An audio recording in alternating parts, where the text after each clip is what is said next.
Yeah! Lock and load! Lock and load! Bring on the pain! Ahoo! If a genie was to grant me 3 wishes, I'm pretty sure that one of my wishes would be for a new FZero game. You would wish for world peace? Shut up, bitch! For my other 2 wishes, I would wish for money to grow on trees and for the Dreamcast 2 to be a thing one day. Still, there's never a day in my mind where I'm not hoping that Nintendo would upload a teaser trailer for a new upcoming FZero game. I love this series so much, and I just so happen to talk about FZero all the goddamn freaking time. In my lifetime, I've been begging for another FZero game, and I hope by the time it comes out, I'll still be alive. There's just something so enthralling about driving a race car in a futuristic setting. The FZero franchise put Nintendo on the map with the original game on Super Nintendo released back in 1991. The people at Nintendo were like, let's make this awesome racing game that will blow these people's balls off. We're gonna add some personality, and this thing called Mode 7? Yeah, let's use a lot of that in the game. Boom! FZero was born. FZero has everything you want in a racing game: speed, incredible racetracks, memorable characters, and of course a great selection of cars. Well, the first game only had about 4 cars, but as the series grew, so did the character rosters. Each installment of FZero was always on another level when it came to its presentation. A racing game that had story? Oh, how I missed the era when you bought a game like this, and the experience is always as fun as it was the first time you played it. That is the definition of FZero and what it means to me till this day. Just a fun racer that drives his graphical capabilities and presentation with his character rosters to the full extent. An experience you will not forget when you play the game. You play this game, you're gonna wish you were in the driver's seat. You're gonna be hooked on speed. That which FZero provides to you. FZero is good. FZero is... hold on a sec. Wait a sec.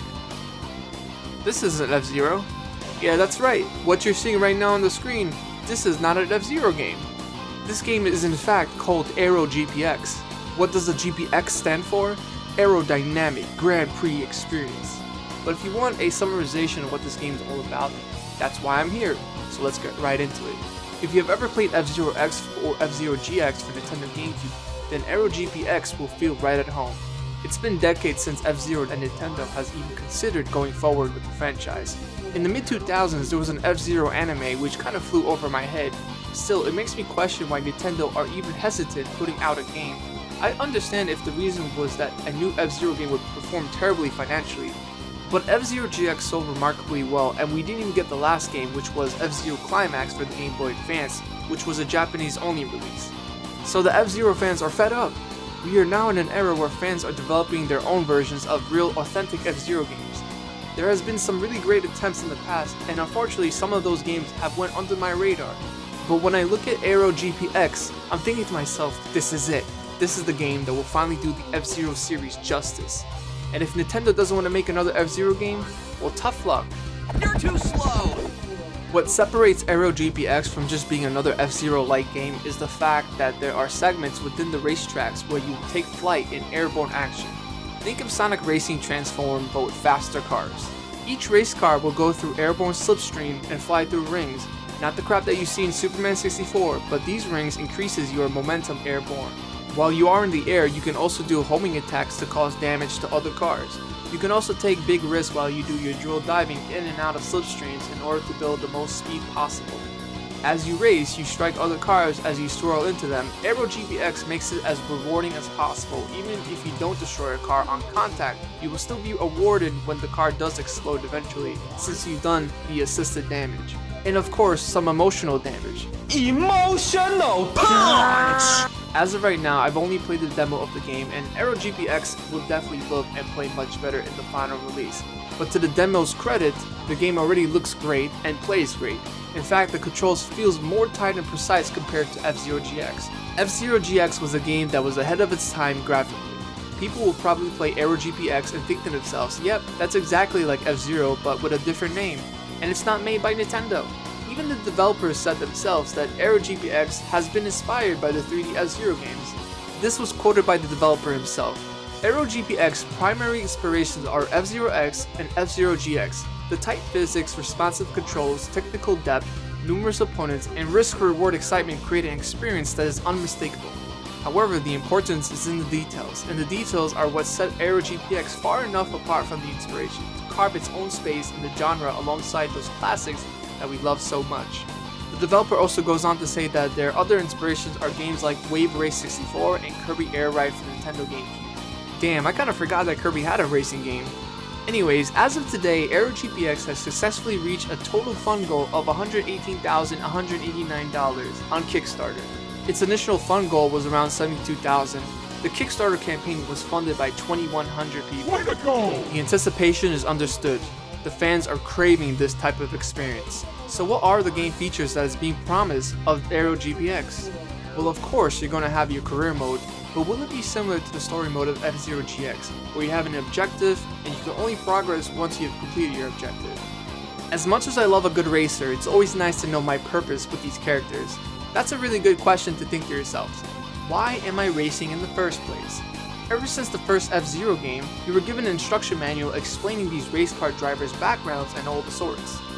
Now moving along to another game feature of Aero GPX, you got your Grand Prix Championships. Now I'm hoping that Aero GPX won't do what F-Zero GX did with the unlockables. Unlocking new chapters in campaign mode should not be an unlockable. I'm hoping that in Aero GPX you could race in Grand Prix Championships so that you could collect some sort of currency to unlock cosmetics, new cars, new tracks, and more. Time trials is a given by now. If you're gonna have a racer, you must have time trial mode. Now from what I'm reading on the Kickstarter page, it mentions that Aero GPX will have about 30 plus racers and 30 plus tracks. Now my question is, will there be DLC characters after the first initial 30 plus racers and tracks, or will this be a game that has all the content within the game for you to unlock? So far what Aero GPX is promising is very ambitious, and even though this wasn't mentioned in the Kickstarter page, there will be a track editor for the game that will allow players to share their tracks on PC. Now, will there be Steam Workshop implementation as well? Who knows, but I'm hoping that will be a thing. I've done some research about the team behind Aero GPX, and by research, what I meant to say is that I read more of the Kickstarter page and Steam page. There's one developer working primarily on the game, and he goes by the name of Aaron McDevitt, and he has been developing games for about 15 years now. Now, as I looked him up on Google, Aero GPX is the only game that I could find under his name. I'm assuming that he's probably worked for other video game companies and developed for them for this amount of time. He's also stated that he's been making game modifications and hobby game development projects. Norrie really nails the art of the characters down perfectly, as the original F-Zero character designs look like comic book characters straight out of the 1970s comic book, and with the Aero GPX characters, the same can be said, but here, this time with the characters, they look like they came out of a 1990s comic book, which is the era that I hail from. Dude, what the f? You're so old. Where's your wife? Go home to your family, dude.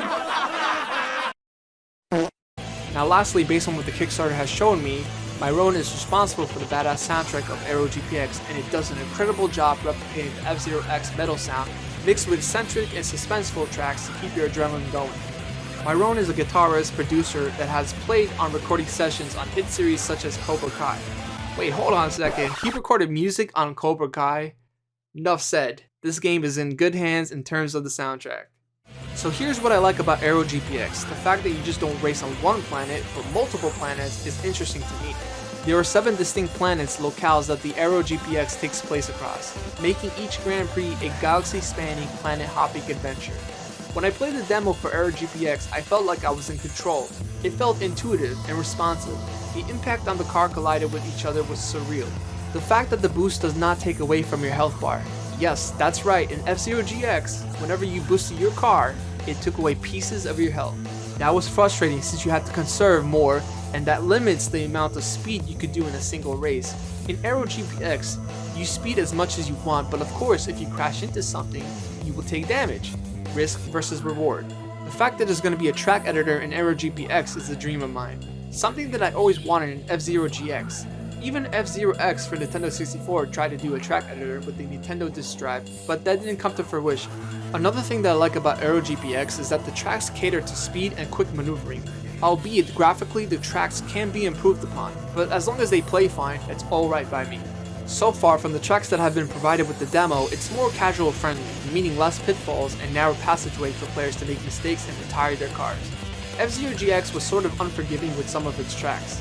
But at the end of the day, Aero GPX has a distinction that makes it different from F-Zero.